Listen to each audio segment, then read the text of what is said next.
Assalamualaikum warahmatullahi wabarakatuh. Alhamdulillah wa syukrulillah wa bini'amatillah la hawla wa la quwata illa billah. Alhamdulillahilladzi an'ama alaina bini'matil iman wal islam. Alhamdulillahilladzi khalaqal mauta wal hayata liyabluwakum ayyukum ahsanu amala. Rabbi shrah li sadri wa yassir li amri wahlul 'uqdatam min lisani yafqahu qawli. Kepada yang kami muliakan segenap para alim, para ulama, yang kami muliakan segenap asatidah sekalian, tidak lupa yang kami muliakan segenap jamaah, bapak-bapak, ibu-ibu yang dirahmati Allah Subhanahu wa ta'ala. Alhamdulillah, oleh Allah kita pagi hari ini kembali diberikan rahmat dan nikmat hingga kita bisa bersama-sama hadir di tempat yang mulia ini. Bersama-sama kita melaksanakan sholat subuh berjamaah dan kita kembali melanjutkan mengkaji kitab At-Tibyan fi Adabi Hamalatil Quran. Merupakan satu nikmat besar yang harus kita syukuri, karena berarti kita pagi hari ini mengawali hari dengan ibadah kepada Allah Subhanahu wa ta'ala. Orang yang dia tolabul ilmi itu memiliki kedudukan sangat tinggi. Bahkan ketika orang itu alim, meskipun fasik, itu lebih dicintai Allah daripada orang bodoh yang ahli ibadah.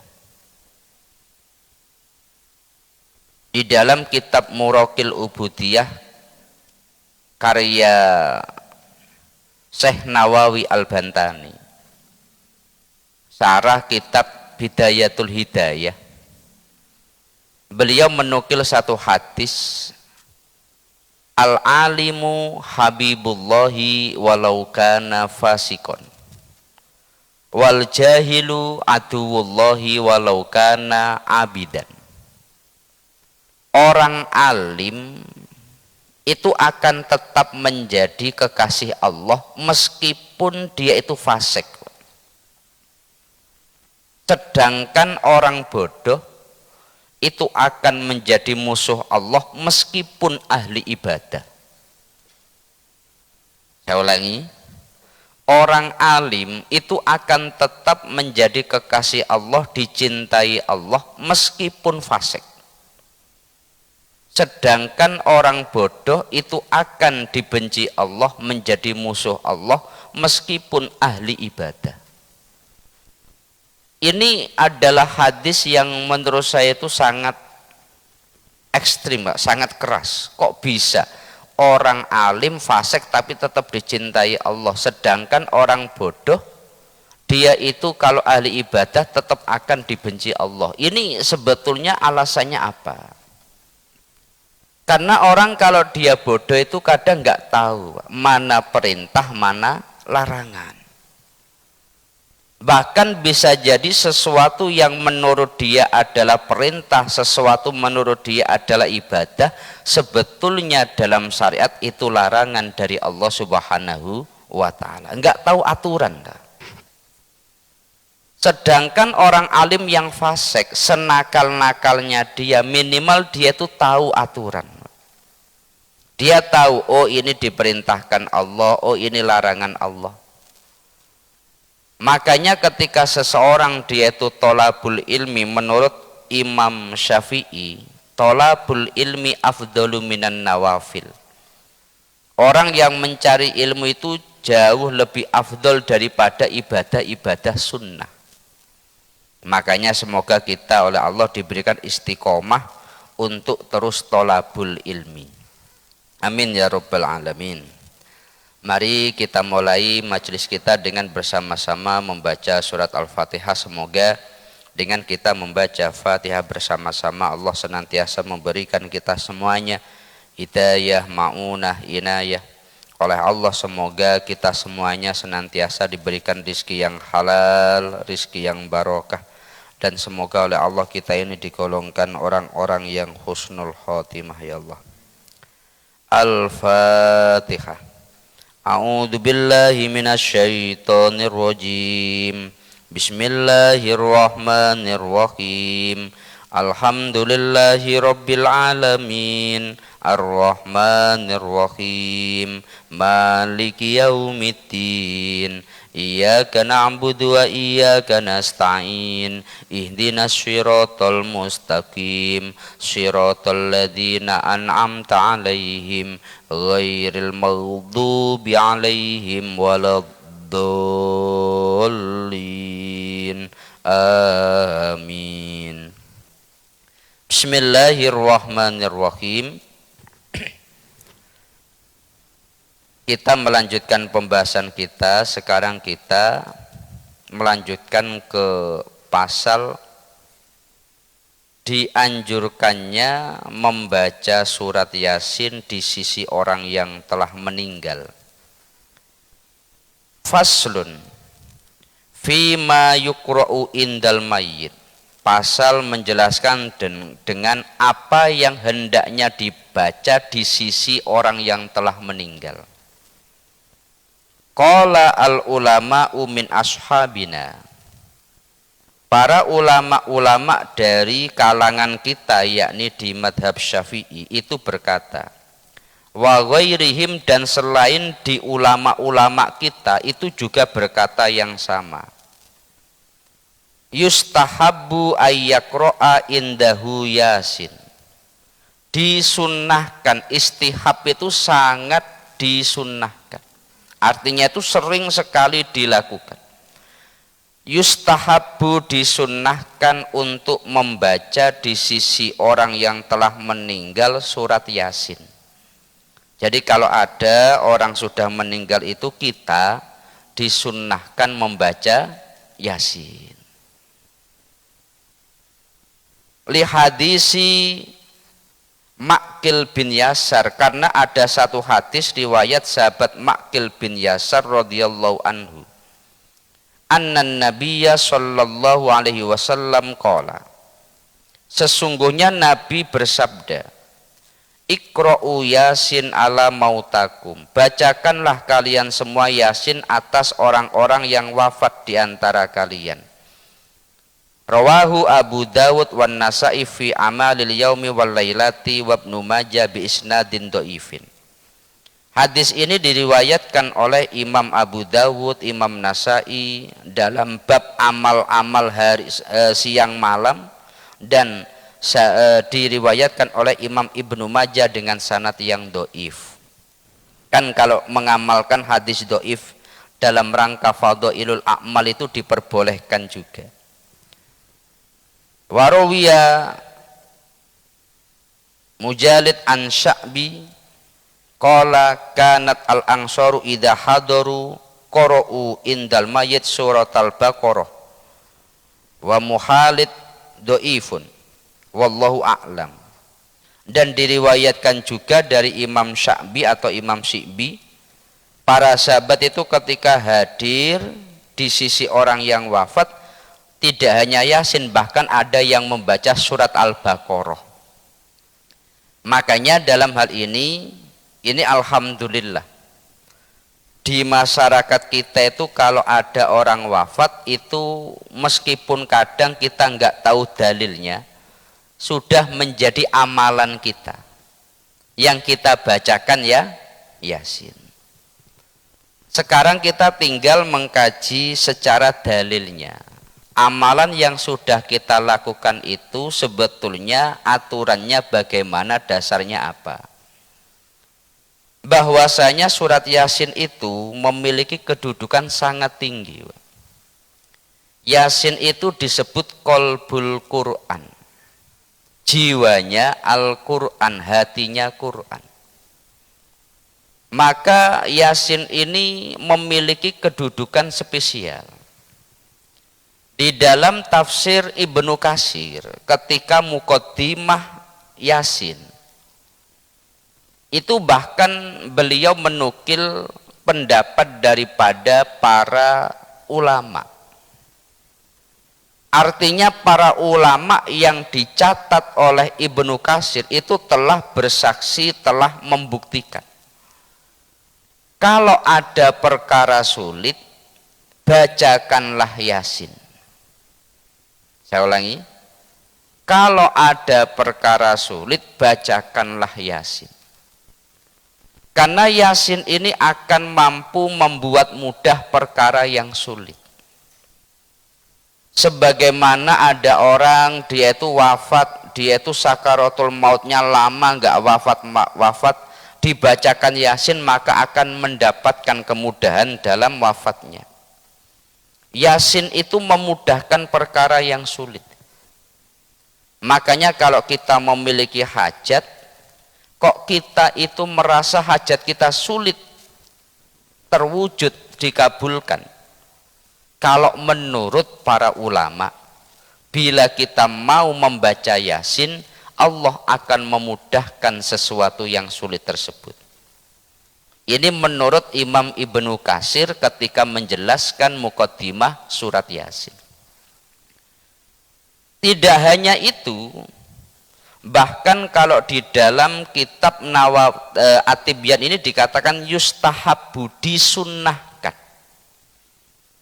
Arti disunnahkan itu berarti memang ada anjurannya. Ketika disunnahkan itu berarti bila melakukannya dapat pahala. Kalau enggak melakukan ya enggak apa-apa. Artinya kalau dia di tengah-tengah atau dia ketika takziah, dia di sisi jenazah, dia enggak baca Yasin, bagaimana? Ya enggak dosa. Tapi kalau mau membaca Yasin, itu dia berarti melakukan kesunahan, dia itu berarti mendapatkan pahala.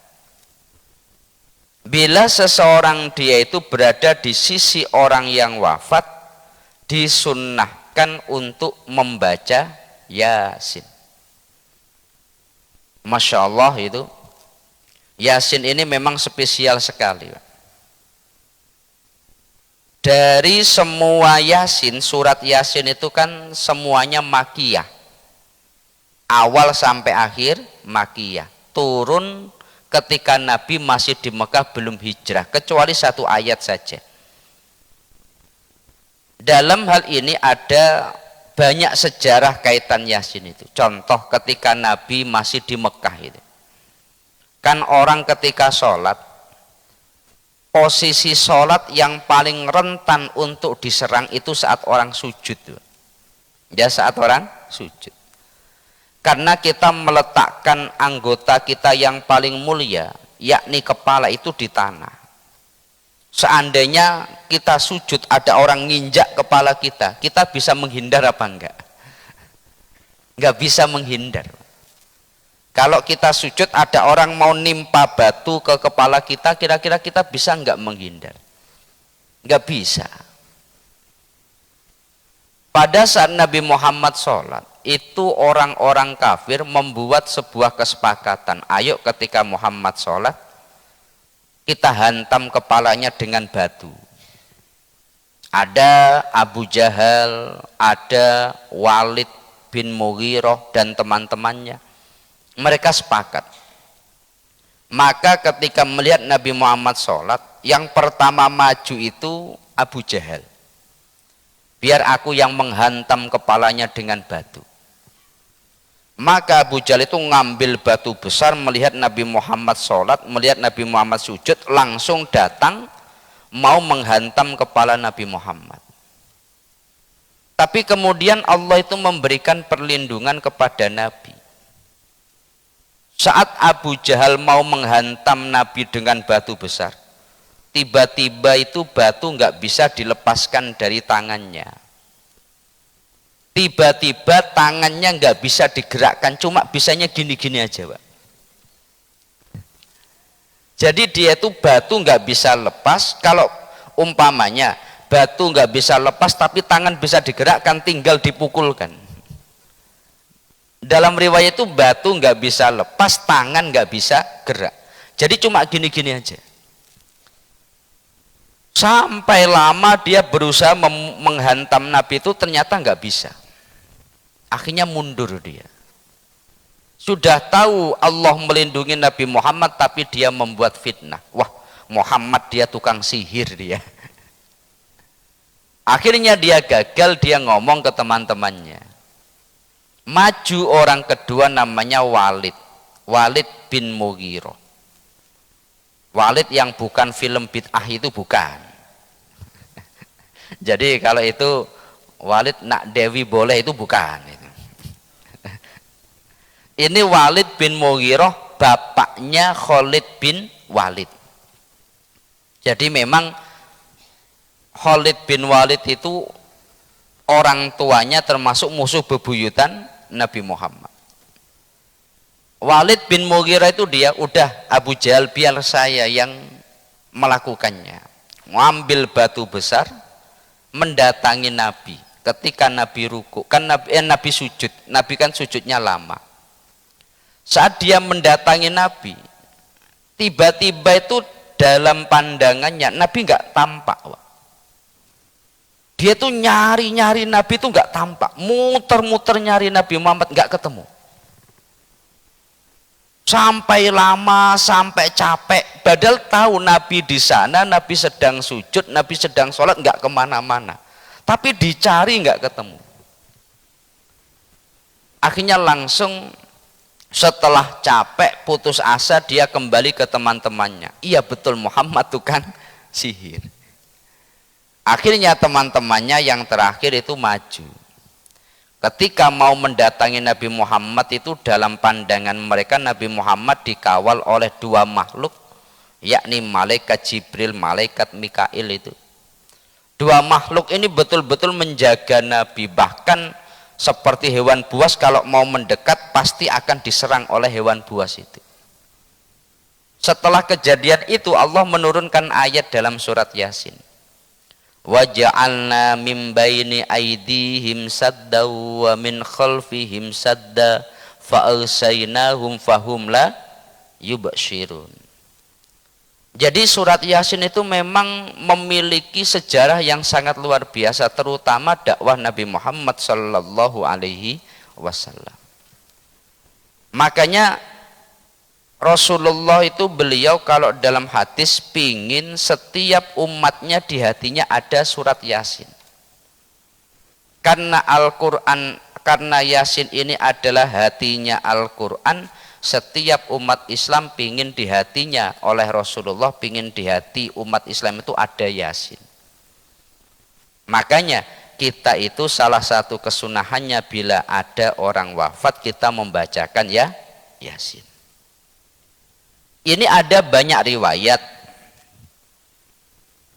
di dalam tafsir Qurtubi disebutkan begini. Man dakhala al-maqabir. Orang kalau dia itu masuk kuburan. Jadi sengaja saya bawa kitabnya biar kita tahu referensinya. Jadi kitab tafsir Qurtubi. Di sana ada satu redaksi hadis, man dakhala al-maqabir. Orang yang dia masuk di kuburan. Faqara'a surata Yasin, maka dia membaca surat Yasin.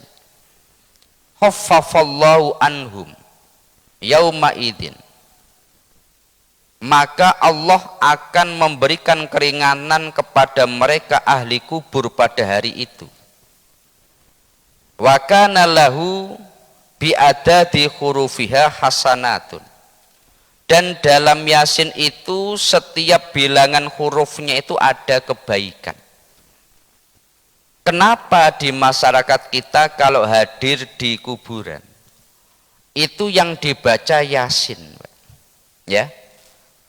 Kalau ada orang wafat, Yasin. Kalau ada doa orang wafat, Yasin. Kalau di kuburan, Yasin. Kalau ada hajat, Yasin. Hampir semuanya itu ya Yasin. Enggak ada surat yang lebih familiar dibaca bersama-sama. Itu kayak enggak ada melebihi surat Yasin.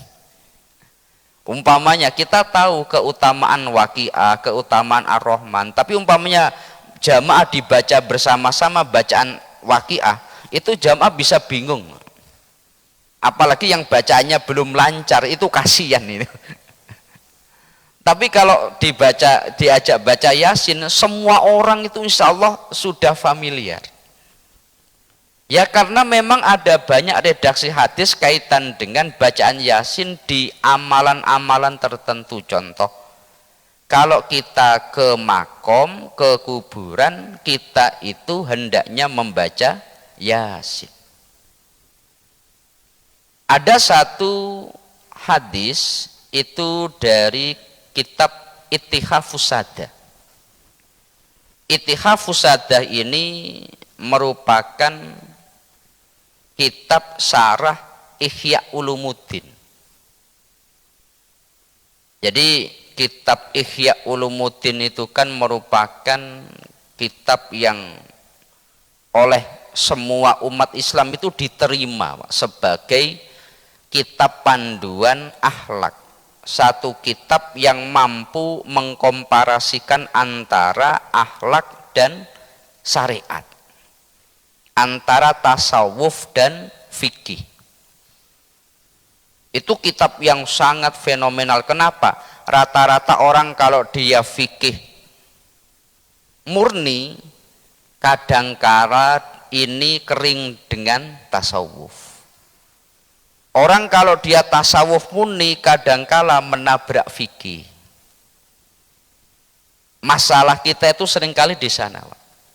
Kalau terlalu fikih itu kadangkala terlihat sangat keras, itu kayak tidak membumi. Tapi kalau terlalu tasawuf, kadang-kadang itu menabrak fikih. Maka yang mampu memadukan dua hal ini itu jarang sekali. Kitab yang diakui mampu memadukan antara tasawuf dan syariat, antara tasawuf dan fikih, itu adalah kitab Ihya Ulumuddin. Imam Malik, guru Imam Syafi'i, pernah berkata, man tasawwafa bila tafakuhin tazandako, wa man tafaqaha bila tasawufin tafassako,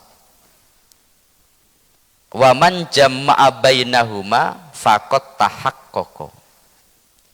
Orang kalau dia tasawuf saja, yang penting mendekat kepada Allah, masalah syariat, masalah hakikat, masalah makrifat, masalah udah pokoknya seperti itulah.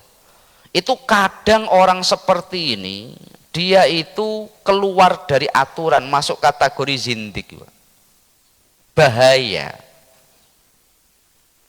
Wah, saya sudah bisa ketemu dengan Allah, repot semua. Di Batam ini banyak aliran seperti itu. Bahkan ketika dalam rapat dengan MUI pusat itu ya orang Batam, ketika ditanya, kamu bisa ke Lauhil Mahfud? Bisa, hari ini pun bisa, hari ini pun bisa, ngaku begitu. Masya Allah. Dan ternyata cabangnya banyak di Batam ini. Orang rata-rata dalam kaitan tasawuf itu, kalau terlalu tasawuf tanpa mempertimbangkan syariat, ini akhirnya keluar batas itu. Maka dibutuhkan kitab yang mampu memadukan keduanya. Lah yang diakui mampu memadukan ini yakni kitab Ihya Ulumuddin. Dalam Ihya Ulumuddin itu, syarah kitab Ihya Ulumuddin namanya kitab Ittihafus Sadah. Di kitab Ittihafus Sadah itu Syekh Zabidi beliau menukil satu hadis. Mal mayyitu fi qabri illa kal gharik al mutaghawwas. Yang tadiru dakwatan talhaquhu min abihi au akhihi au sadiqin lahu. Fa idza lahaqathu kanat ahabbu ilaihi minad dunya wa ma fiha. Wa in hadayal ahya lil amwat ad-du'a wal istighfar. Jadi Nabi beliau pernah bersabda begini. Orang yang sudah mati di kuburan itu seperti kalgorik al-mutaghawwas. Seperti orang yang tenggelam yang dia membutuhkan pertolongan.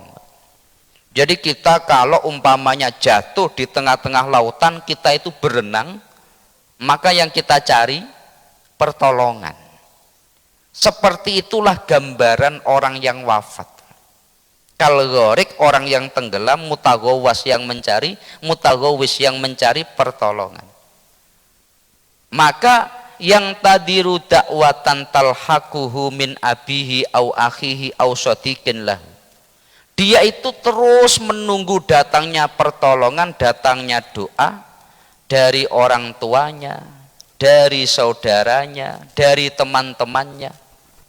Dia terus menunggu doa itu. Dia seperti orang yang di tengah-tengah lautan, dia tuh berjuang agar selamat, dan yang ditunggu satu, doa daripada orang yang hidup, orang tuanya, saudaranya, kemudian temannya, anaknya.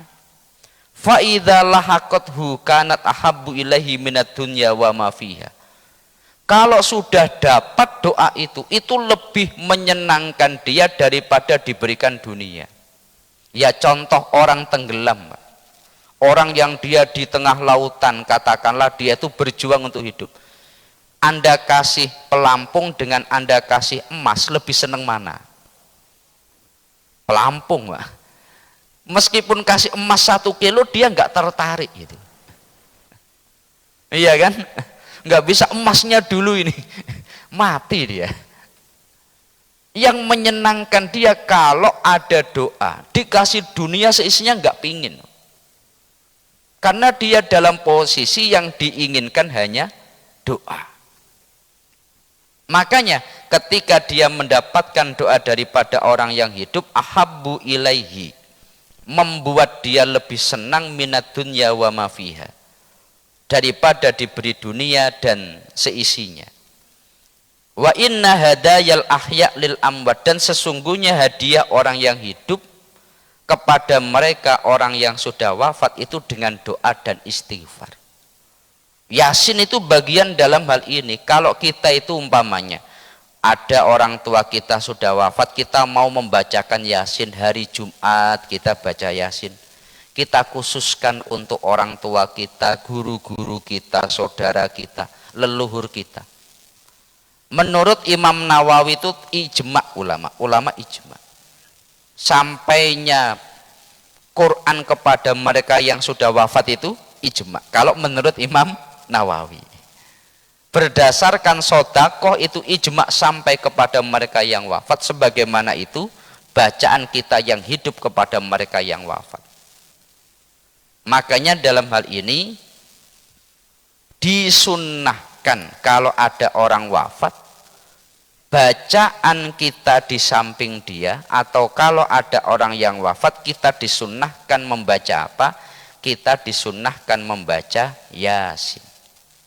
Tapi kalau nggak membaca Yasin bagaimana? Ada riwayat lain itu juga disunnahkan membaca Al-Baqarah. Al-Baqarah lama Pak Ustadz, ya umpamanya lama mulai awal sampai akhir, minimal depannya, tengah dan akhir.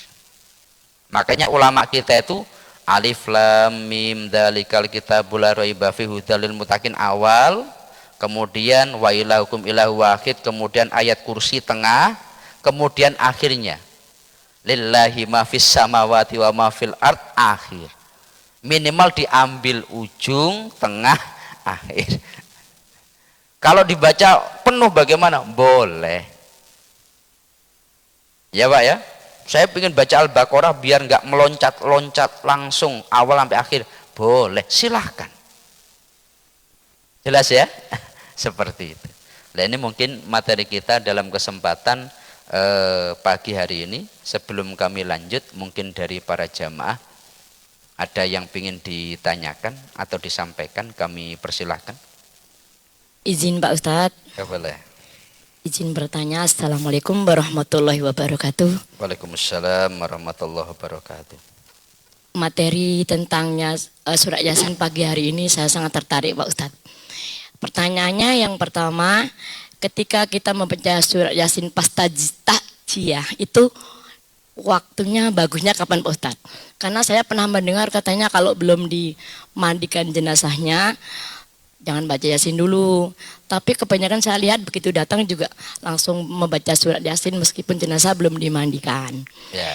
Yang kedua, saya sering membaca dan mungkin malah melaksanakan Pak Ustadz ketika membaca surat Yasin itu ada bagian-bagian ayat itu yang dibaca sekian gitu. Contoh misalnya ayat pertama dibaca 7 kali, ayat terakhir misalnya 4 kali. Karena saking lihat fadilahnya itu bagus, saya sudah sering ngamalkan itu Pak Ustadz. Sampai-sampai ketika malam Jumat Yasinan itu saya lebih cepat karena saya mengejar yang ini dibaca 7 kali, ini 16 kali, ini 14 kali, itu saya membaca itu Pak Ustadz. Yang saya tanyakan apakah boleh seperti itu, dan selama ini saya sudah mengamalkan, saya sangat senang sekali Pak Ustadz. Mungkin itu saja yang saya tanyakan. Terima kasih Pak Ustadz. Assalamualaikum warahmatullahi wabarakatuh. Waalaikumsalam warahmatullahi wabarakatuh. Jadi kalau kita membacakan Yasin itu pada orang yang sudah wafat, apakah harus dimandikan terlebih dahulu?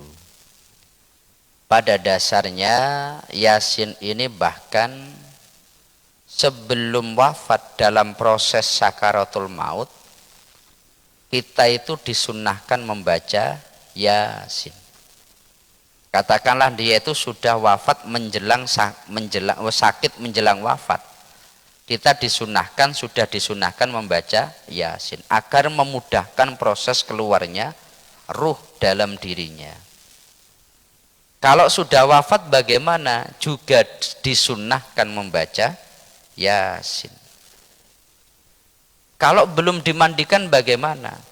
Ketika dia sudah wafat, maka selama kita di sampingnya disunahkan membaca Yasin. Entah sudah dimandikan atau belum. Letak daripada memandikan itu kaitan mensolati jenazah. Untuk mensolati jenazah syaratnya harus dimandikan. Kalau sudah dimandikan maka boleh mensolati jenazah. Entah sholat jenazah atau sholat ghaib, itu syaratnya harus sudah dimandikan. Umpamanya kita ada orang wafat tapi kita nggak bisa hadir, maka kita sholat ghaib untuk dia. Harus minimal punya dugaan kuat sudah dimandikan, baru boleh sholat ghaib. Kalau kita tidak sholat ghaib, kita sholat jenazah langsung, syaratnya itu kalau sudah dimandikan. Tapi untuk membaca Yasin tidak disyaratkan seperti itu. Jelas Ibu ya? Ada beberapa orang, Masya Allah, ya memang ada beberapa orang punya pandangan begitu. Jadi wafatnya itu malam, Pak. Wafatnya malam.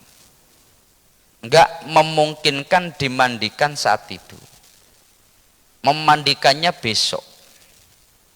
Pada malam ini karena jenazah belum dimandikan, itu masyarakat nggak boleh baca Yasin. Lalu baca apa? Udah yang penting datang, nggak boleh baca Yasin. Itu beneran, ada yang dulu sempat mengeluh begitu. Kalau umpamanya ini nunggu dimandikan masih mudah. Ini wafatnya malam, orang berdatangan, tapi keluarga nggak boleh membacakan Yasin gara-gara apa? Belum dimandikan. Lah memandikannya kapan? Besok. Orang maka datang banyak itu ngobrol, ngobrol politik, ngobrol ekonomi. Wah, masya Allah ini. Jelas ya? Jadi untuk baca Yasin tidak harus orangnya dimandikan terlebih dahulu. Yang kedua, dalam membaca Yasin, dalam membaca Al-Quran itu ada namanya tajribah. Tajribah itu ulama melakukan penelitian, maka namanya tajribah. Sama seperti tadi kami singgung, para ulama setelah membuktikan kalau ada hajat baca Yasin mudah, maka mereka menyimpulkan Yasin itu memudahkan hajat kita semua. Sama seperti itu. Dulu saya itu termasuk orang yang ya penasaran, kok orang tua kalau baca Yasin itu baca Yasinnya diulang 3 kali. Yasin, Yasin, Yasin. Kalau dalam kalimat salamun qaulam mir rabbir rahim itu dibaca 3 kali. Ternyata ulama yang lain gak hanya begitu, bahkan ada yang lebih daripada itu. Ini apakah boleh? Boleh. Mengulang-ulang ayat itu boleh, Pak. Saya ketika sholat mengulang-ulang ayat Bismillahirrahmanirrahim, Qul huwallahu ahad, Allahus somad, Allahus somad, Allahus somad, boleh. Mengulang-ulang ayat boleh. Dalam sholat pun boleh, apalagi di luar sholat. Lah dalam hal ini umpamanya diulang-ulang Yasin, Yasin. Kenapa? Karena memiliki satu makna tertentu yang difahami oleh ulama tersebut, maka ini boleh. Tapi untuk kita yang mengamalkannya, itu bagaimana? Kan kita kan nggak melakukan itu, Pak Ustadz, kita nggak ngerti. Kadang kita itu butuh dalilnya. Dalilnya mana? Lah dalam hal ini, kalau kita mendapati guru kita seperti itu, kita diberikan ijazah, boleh. Jelas ya? Tapi kalau kita nggak tahu dan sebagainya, udah kita bacanya biasa saja. Tapi kalau kita mengulang-ulang apa boleh? Boleh. Tapi untuk mendapatkan satu maziyah, satu keistimewaan dari mengulang-ulang itu harus melalui ijazah dari guru. Contohnya, kamu kalau baca Yasin 3 kali, Yasin, Yasin, Yasin begitu, dalam pembacaan surat Yasin, maka kamu akan mendapatkan ini. Kalau untuk yang seperti ini harus ada ijazahnya. Jelas ya? Tapi kalau saya tanpa ada mengharapkan itu, saya membaca Yasin, Yasin, Yasin wal Qur'anil Hakim sampai seterusnya, apa boleh? Boleh. Jelas? Ya, seperti itu. Mungkin ada lagi yang ingin ditanyakan? Sebentar Pak, masalah ijazah tadi, memang saya pernah mendapatkan itu dari guru ngaji di Pelamo waktu saya masih tinggal di Pelamo, itu tahun 2001 Pak. Masya Allah. Jadi sampai sekarang saya coba mengamalkan itu gitu. Jadi itu udah berarti sama ijazah belum tuh Pak Ustadz? Karena itu waktu itu guru ngaji yang waktu itu juga saya langsung tertarik mengamalkannya. Yeah. Yang terakhir Pak Ustadz minta doanya semoga istiqomah baca surat Yasin, karena saya tengok di sini ada Pak Haji Arsad, Pak Haji Zul tuh selalu baca surat Yasin tuh luar biasa, untuk mencontoh istiqomah tuh tidak mudah rupanya Pak Ustadz. Terima kasih. Assalamualaikum warahmatullahi wabarakatuh. Waalaikumsalam warahmatullahi wabarakatuh. Jadi apa yang kita kaji seperti ini untuk menguatkan amaliyah yang sudah kita lakukan. Maka semoga amaliyah yang sudah kita lakukan itu oleh Allah diberikan istiqomah. Amin ya rabbal alamin. Jadi begini, masyarakat kita itu seringkali dididik amal dulu, kemudian dalil atau ilmiahnya belakangan. Ini adalah cara mendidik yang sangat efektif.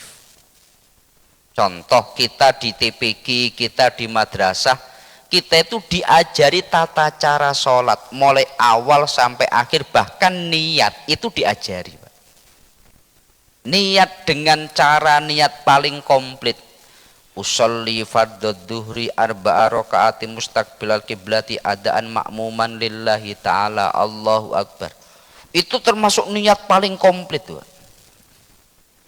Kemudian kita diajari, kita belum tahu dalilnya tapi kita sudah mengamalkannya.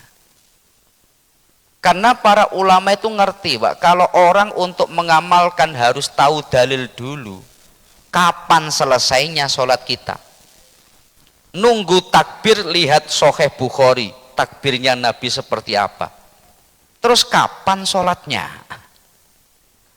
Ketika mau baca Fatihah yang benar pakai bismillah apa enggak, lihat Sahih Bukhari, lihat Sahih Muslim, Masya Allah. Ujung-ujungnya ya ketemunya di madhab Syafi'i, madhab Hambali, madhab Hanafi, madhab Maliki. Setelah melakukan penelitian panjang, ujung-ujungnya oh ini dulu jadi pendapat ulama ini. Lah ngapain kita nggak langsung ngambil dujung, menurut ulama ini begini. Maka dalam hal ini umpamanya kita mengamalkan sesuatu amalan yang didapatkan oleh ulama-ulama kita, kita hendaknya husnudon. Bukan berarti nggak ada dalilnya, cuma kadang kita nggak tahu dalilnya. Ya kayak bacaan Yasin itu. Saya ketika membaca dalam ini kitab-kitab tafsir, bukan kitab-kitab fikih, bahkan kitab-kitab tafsir. Redaksi hadis tentang Nabi, pernah ada orang, Pak Ustadz, hadis membaca Yasin yang malam Jumat itu apa ada, Pak Ustadz? Kan biasanya kan hadis mangqara Yasin fi lailatin asbaha maghfuron lah. Kalau ada orang membaca Yasin pada malam hari, maka subuhnya dia akan diampuni Allah. Yang ada redaksi Jumatnya itu apa ada? Saya bawakan kitab tafsir Qurtubi ini, baca sendiri. Redaksi malam Jumat itu ada, Pak. Jadi mangqara surata Yasin lailatal Jumati, ada redaksi lailatal Jumat. Asbaha maghfuron lah. Oh gitu ya. Baru setelah ditunjukkan, oh gitu. Makanya penting sekali kita itu untuk istiqomah dan kita husnudon atas amalan yang sudah berjalan di lingkungan kita. Jelas ya? Seperti itu. Mungkin ada lagi yang ditanyakan?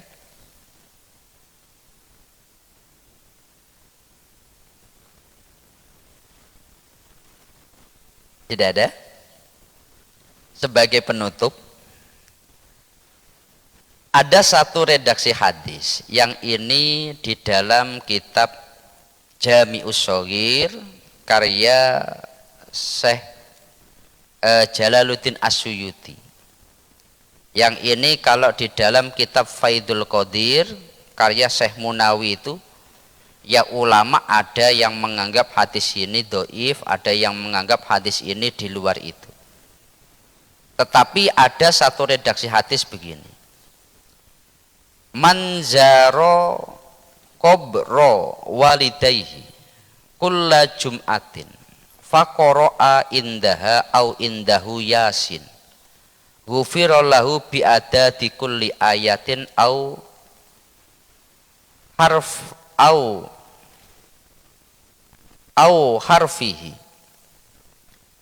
Orang yang dia manzaro qabro walidayhi, orang kalau dia mau ziarah ke makam orang tuanya, kulla jum'atin, pada tiap Jumat, faqara'a indahuma au indahu yasin, di sisi makam kedua orang tuanya atau di sisi makam orang tuanya dia mau membacakan Yasin, maka Allah akan memberikan ampunan kepada dia sebagaimana bilangan ayat atau huruf dalam Yasin. Jadi kenapa masyarakat kita itu kalau ziarah biasanya milih hari Jumat? Saya ulangi ya. Padahal biasanya liburnya itu hari Ahad. kerja libur hari Ahad, tapi ziarah hari Jumat. Kalau di beberapa kampung itu setelah Jumatan biasanya rame itu, sebelum pulang mampir ke makam dulu, ziarah ke makam orang tua, atau sore menjelang maghrib itu ke makam ziarah. Kenapa yang dipilih itu Jumat? Ya karena ada redaksi seperti itu. Orang yang dia ziarah ke makam kedua orang tuanya, atau makam orang tuanya, katakanlah yang diziarahi tidak dua tapi satu saja, kemudian mau membacakan Yasin di sana, maka Allah akan memberikan ampunan sebagaimana jumlah surat Yasin, jumlah ayat dalam surat Yasin. Itu ayatnya berapa kira-kira? Kita itu rata-rata hafal tapi kita nggak tahu jumlah ayatnya itu. 86 atau berapa Pak Ji ya? 83 ya, 83 itu. Kira-kira seperti memberikan ampunan sesuai jumlah ayat atau jumlah huruf. Nah ini kenapa kok masyarakat kita, ulama kita, saudara kita kalau ziarah milih hari Jumat? Ini agar kita tahu kenapa masyarakat kita itu begitu dekat dengan surat Yasin, karena ada banyak redaksi hadis begitu. Sampai ada tuduhan kayak Quran hanya surat Yasin saja, yang dibaca yang lain lah, masa yang dibaca cuma Yasin. Loh, bukan kita menganggap Al-Quran itu hanya Yasin, bukan. Tapi karena ini yang sudah sangat familiar.